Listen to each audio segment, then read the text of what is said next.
Hi, ഇന്ന് നമുക്ക് popcorn എങ്ങനെ വീട്ടിലുണ്ടാക്കാമെന്ന് നോക്കാം.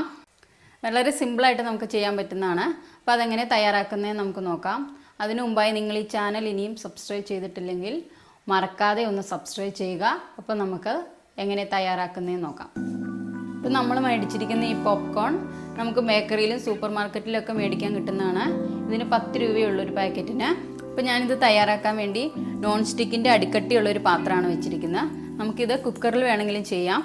ആദ്യം നമുക്ക് ഇതുവേണം കുറച്ച് ബട്ടറോ എണ്ണയോ ഇതിലിങ്ങനെ തൂത്ത് കൊടുക്കണം. ബട്ടറാണ് ഇതിന് വേണ്ടത്, പക്ഷെ എൻ്റെ ഈ ബട്ടർ ഇല്ലാത്തതുകൊണ്ട് ഞാനിപ്പോൾ എണ്ണയാണ് തൂക്കുന്നത്. നന്നായിട്ട് ഇങ്ങനെ തൂത്ത് പിടിപ്പിക്കണം. ഈ പാത്രം നന്നായിട്ട് ചൂടായതിന് ശേഷം മാത്രമേ നമുക്ക് ഈ പോപ്കോൺ ഇട്ട് കൊടുക്കാൻ പാടുള്ളൂ. ഇപ്പോൾ പാത്രം നന്നായിട്ട് ചൂടായിട്ടുണ്ട്. ഇനി നമുക്കിത് ഇട്ട് കൊടുക്കാം.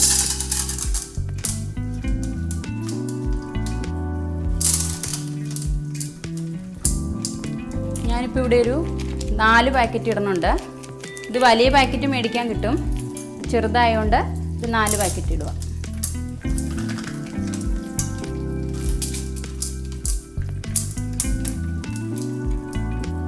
ഇനി നമുക്ക് തീ ഒരു മീഡിയം ഫ്ലെയിമിലിട്ടിട്ട് നമുക്കിത് മൂടി വയ്ക്കണം.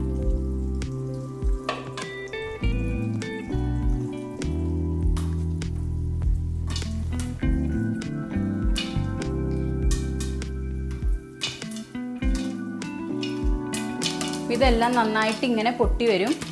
മുഴുവൻ പൊട്ടിയതിന് ശേഷമേ നമ്മളിതിൻ്റെ മൂടി എടുക്കാവുള്ളൂ, അല്ലെ തെറിച്ച് മുഖത്തേക്ക് വരും.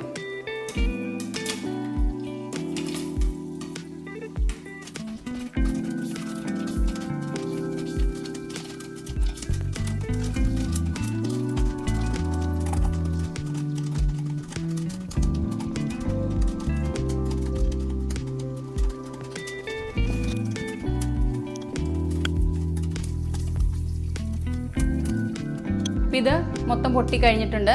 നമുക്ക് തീ ഓഫ് ചെയ്യാം. ഇനി നമുക്കിത് തുറന്നു നോക്കാം. ഇത്രയേ ഉള്ളൂ നമ്മുടെ പോപ്കോൺ തയ്യാറാക്കാൻ വേണ്ടി. ഈസിയാണ്. അപ്പോൾ എല്ലാവരും ട്രൈ ചെയ്ത് നോക്കുക, അഭിപ്രായം പറയുക. അപ്പോൾ നമുക്കിനി മറ്റൊരു വീഡിയോയിൽ കാണാം.